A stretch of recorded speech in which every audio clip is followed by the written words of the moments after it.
എല്ലാവർക്കും നമസ്കാരം. Top 1 UK അപ്ഡേറ്റിലേക്ക് സ്വാഗതം.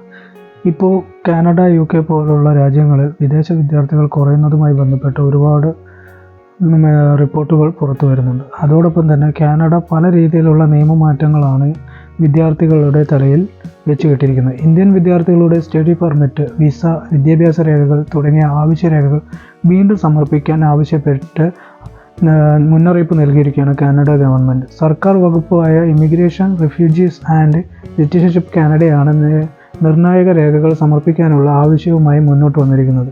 കാനഡയിലേക്കുള്ള ഫാസ്റ്റ് ട്രാക്ക് വിസ പദ്ധതി നിർത്തിവെച്ചതിന് പിന്നാലെയാണ് പുതിയ ആവശ്യമായി രാജ്യം വീണ്ടും രംഗത്തെത്തിയിരിക്കുന്നത്.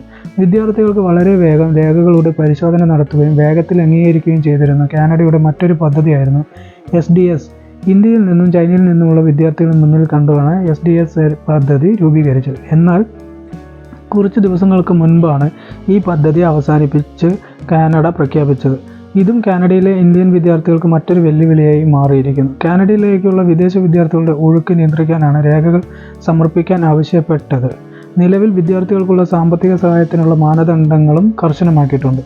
4 ലക്ഷത്തിലേറെ ഇന്ത്യൻ വിദ്യാർത്ഥികൾ പഠിക്കുന്ന കാനഡയിൽ കടുത്ത ആശങ്ക സൃഷ്ടിക്കുകയാണ് പുതിയ മാനദണ്ഡങ്ങൾ. അതോടൊപ്പം തന്നെ പല രീതിയിലുള്ള മാറ്റങ്ങളാണ് കാനഡ ഗവൺമെൻറ് കൊണ്ടുവരുന്നത്. അതിലൂടെ വിദേശ വിദ്യാർത്ഥികളെ വളരെയധികം കുറയ്ക്കുവാനും ഈ രാജ്യത്തിന് കഴിഞ്ഞു. പക്ഷേ അവിടെ ഉണ്ടായിട്ടുള്ള യൂണിവേഴ്സിറ്റികളും മറ്റുള്ള സാമ്പത്തിക സ്ഥിതി വളരെ മോശമായി പോകുന്നു എന്നുള്ള റിപ്പോർട്ടുകളും പുറത്തു വരുന്നുണ്ട്. ഇതുപോലത്തെ ഇൻഫോർമേറ്റീവ് ആയിട്ടുള്ള വീഡിയോകൾ നിങ്ങൾക്ക് ലഭിക്കുവാനായി ഈ ചാനൽ ഇതുവരെ സബ്സ്ക്രൈബ് ചെയ്തില്ലെങ്കിൽ സബ്സ്ക്രൈബ് ചെയ്യുക. നിങ്ങളുടെ അഭിപ്രായങ്ങൾ കമൻറ്റ് ചെയ്യുക. നന്ദി, നമസ്കാരം.